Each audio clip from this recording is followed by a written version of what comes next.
Hello viewers, आज जो movie की एक्सप्लेन हम करने वाले हैं उसका नाम है राज द मिस्ट्री कॉन्टिन्यूअस।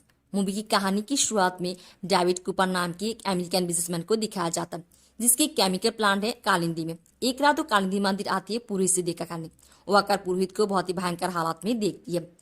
पुरोहित कुछ बातें कह रही होती है और एक समय खुद की गाले पे चाकू चला देती है। ये देखकर डेविड बहुत डर जाती है, वहां से भागकर चली जाती है। कहानी शिफ्ट होती है मॉडल नंदिता पे। मॉडल नंदिता आंधी विश्वास नाम की एक शो की डायरेक्टर और एंकर यश से प्यार करती है। यश नंदिता को अपने अपार्टमेंट ले आती है, दोनों एक साथ समय बिताएगी। अनिता को यश की अपार्टमेंट बहुत अच्छी लगती है जो बहुत ही आलीशान है। वो यश से कहती है कि उसे ऐसा एक अपार्टमेंट की मालकिन होना है। यश कहती है कि अपार्टमेंट बहुत महंगा है। नंदिता कहती है इसलिए जिंदगी में पैसा होना बहुत जरूरी है। ऐसे हम देखते हैं कि नंदिता और यश दोनों बहुत ही अच्छे समय बिता रही होती है। उधर हम देखते हैं एक आदमी नंदे की पीछा कर रही होती है और एक दिन वो नंदे के साथ लिपने दिखा करती है। वो नंदे को बताती है कि उसके नाम पृथ्वी है, वो एक आर्टिस्ट है। कुछ महीने पहले उसके मन में एक लड़की की छवि आती जिसके स्केच वो बनाती जो हूबहू नंदिता है। वो नंदे को ये भी बताती कि नंदे को लेकर उसके मन में और एक भावना आती है और उसकी पेंटिंग में बनाए जिसमें हम देखते हैं कि नंदे के हाथ की कलाइयाँ काटी हुई होती है। वो नंदे को कहती है कि उसे लगता है कि नंदे के साथ कुछ अनहोनी होने वाली है। वरना नंदिता पृथ्वी की किसी बात पे विश्वास नहीं करती, वहां से चली जाती है। वास्तव में नंदिता के साथ एक के बाद एक हादसा होती रहती है। एक दिन एक बाथरूम में उसके साथ एक पैरानॉर्मल हादसा होती है जिससे उसके हाथ की कलाई काटी जाती है। उधर पृथ्वी जो नंदिता के ऊपर नजर रख रही होती है वो आकर नंदिता को बचाती है।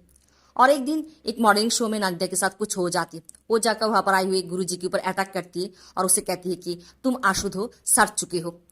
और एक बार नंदिता ये कहती है कि खुद को फांसी से झुला देती है और उस जगह पे खून से ये लिखती है कि तुम अशुद्ध हो, सड़ चुके हो।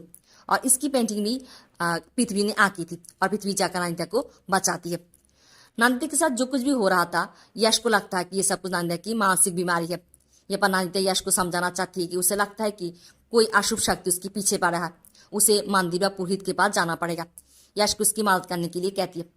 यश कहती है कि वो नंदिता की मदद करेगा, बट नंदिता को पृथ्वी के साथ वो नंदिता कोई रिश्ता नहीं रख पाएगी। नंदिता इस बात पे राजी नहीं होती क्योंकि पृथ्वी उसे बहुत बार बचाया है। और नंदिता चली जाती है पृथ्वी के पास। वो जाकर पृथ्वी को उसकी मदद करने के लिए कहती है। पृथ्वी उसे कहती है कि वो नहीं जानती कि नंदिता के साथ जो कुछ भी होती है उसकी भावना क्यों उसके मन में पहले चली जाती है और उसकी इसके जो बनाती है। बट वो ये बात की खबर लगा है कि कालिंदी मंदिर की जो पुरोहित है वो और केमिकल प्लांट की ओनर डेविड दोनों ही आत्महत्या किया। और दोनों जिस जगह पे आत्महत्या है उस जगह की दीवार पे खून से लिखा है कि तुम अशुद्ध हो, सड़ चुके हो।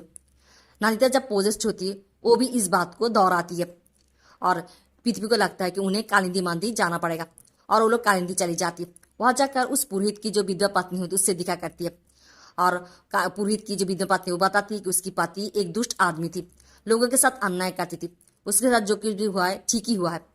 और ये पर पृथ्वी और नंदिता पहुंच जाती है डेविड कूपर की आत्महत्या की इन्वेस्टिगेशन करने वाली पुलिस ऑफिसर के घर पे। और वो जाकर उस पुलिस ऑफिसर को बहुत ही बुरी हालात पे देखती है और ये पुलिस ऑफिसर बहुत ही अजीबोगरीब बातें कर रही होती है। वो नंदिता को देखकर ये कहती है कि नंदिता भी हराम खाया है, उसे भी इसकी कीमत चुकाना पड़ेगा। और ये पर उसकी घर की दीवार पे भी वही सारी बात लिखा होती है। और उस पुलिस ऑफिसर के हाथ पे एक पिस्तौल होती है, वो उस खुद को इस पिस्तौल से गोली मार देती है, आत्महत्या कर लेती है। एक रात जब वो कालिंदी में एक जगह पर जा रही थी तब उनकी गाड़ी के ऊपर कुछ जंगली जानवर अटैक करते हैं, उनकी गाड़ी पलट जाती है। नंदिनी फिर एक बार पोजेस्ट हो जाती है। वो दौड़ते दौड़ते जाकर एक कुआं में जाकर कूदती है। यह पर पृथ्वी उसके पीछे पीछे जाती है और रस्सी से नीचे जाती है और नंदिनी को कुआं से उठाकर ले आती है। नंदिनी पृथ्वी को कहती है कि उसे सारी सच पता चल चुकी है और नंदिनी यहाँ पर वीर प्रताप सिंह के नाम लेती है। वीर प्रताप सिंह और कोई नहीं, वह पृथ्वी के पिता। वीर प्रताप सिंह को ये पता चल गया था कि कालिंदी मंदिर के पास जो नदी है उस नदी में केमिकल प्लांट की सारी कचरा कर गिरती है जिससे नदी की पानी खराब हो गई थी। और यहाँ पर हर साल जो हजारों लोग आती थी नदी पे स्नान करने के लिए, उनकी शरीर पे इस पे असर पड़ रही है। और वीर प्रताप सिंह जाती है पुलिस के पास इसकी कंप्लेंट कराने के लिए। और यहाँ पर पुलिस और मंदिर की पुरोहित दोनों ही केमिकल प्लांट की ओनर डेविड कूपर के साथ मिली हुई होती है। और पुरोहित वीर प्रताप सिंह को कहती है कि उसे सारी बात से दूर रहने के लिए। पर वीर प्रताप सिंह कहती है कि वो लोग अशुद्ध हो गई है, अंदर से सड़ चुकी है। और वीर प्रताप सिंह ये सारी बात कालिंदी के लोगों को बताने वाली थी। और पुरोहित की आदमी उसे बहुत बेरहमी से मार देती है और उसे उस कुएं में फेंक देती है जिस कुएं में जाकर नंदिनी गिरा था। और ये पर वीर प्रताप सिंह की आत्मा लौट आती है प्रतिशोध लेने के लिए और वो एक एक कर पुरोहित, डेविड और पुलिस सब लोगों को आत्महत्या कराकर मार देती है। ये पर सवाल ये रह जाती है कि नंदिनी के साथ पृथ्वी के पिता वीर प्रताप सिंह की क्या कनेक्शन है और वो क्यों नंदिनी के ऊपर पोजेस्ट होती है। और ये बात जब पृथ्वी नंदिनी को पूछती है, नंदिनी चुप रहती है, कुछ नहीं कहती है। और उस टाइम यहाँ पर यश आती है, यश आकर नंदिनी को ले जाती है। घर जाने के बाद नंदिनी यश को कहती है कि उसके पास वीर प्रताप सिंह की मौत की सबूत थी, क्यों वो पुलिस को नहीं दिया था। और यहाँ पर कहानी में ट्विस्ट आती है।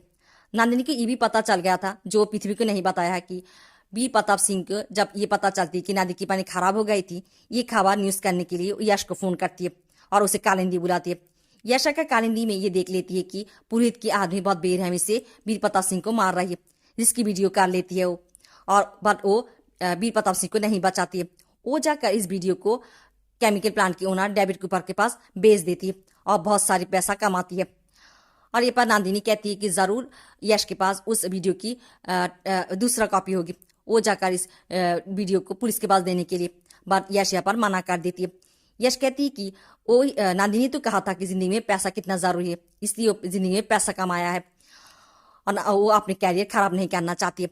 नंदिनी कहती है कि वो गलत थी। ये पर हमें पता चलती है कि क्यों पुलिस ऑफिसर नंदिनी को कहा था कि नंदिनी भी हराम खाया, उसे भी इसकी कीमत चुकाना पड़ेगा। और ये पर हम देखते हैं कि नंदिनी यश से उस टेप रिकॉर्डर लेने चाहती थी, बट यश उसके ऊपर हमला करती, उसके ऊपर पिस्तौल चलाना चाहती है। और उस टाइम यहाँ पर पृथ्वी, जो नंदिनी को उसे भी शक हो गया था कि नंदिनी उससे कुछ छुपा रही है, वो आती है। वो आकर नंदिनी को यश से बचाती है और यश के ऊपर पिस्तौल पकड़ती है और कहती है कि उसके पिता वीर प्रताप सिंह जरूर यश को मार देते। वो यश को नहीं मारा क्योंकि यश के पास उनकी मौत की सबूत थी। और वो यश से उस टेप रिकॉर्डर लेती है और नंदिनी को लेकर वहां से चली जा रही होती है। तब यहाँ पर यश पीछे से उसे चाकू मार देती है और उस टाइम पृथ्वी के पिता वीर प्रताप सिंह की आत्मा आती है और यश को मार देती है और पृथ्वी की घाव भी ठीक कर देती है। उनसे विदाई लेकर चली जाती है। नंदिनी और पृथ्वी लोगों के सामने और पुलिस के सामने सारे शस्त्र ले आती है और कालिंदी में जो केमिकल प्लांट है उसे बंद करा देती है। पृथ्वी, जो नंदिनी को मन ही मन पसंद कर बैठी थी, उन लोगों की मीर होती है और खत्म होती इस मूवी की स्टोरी।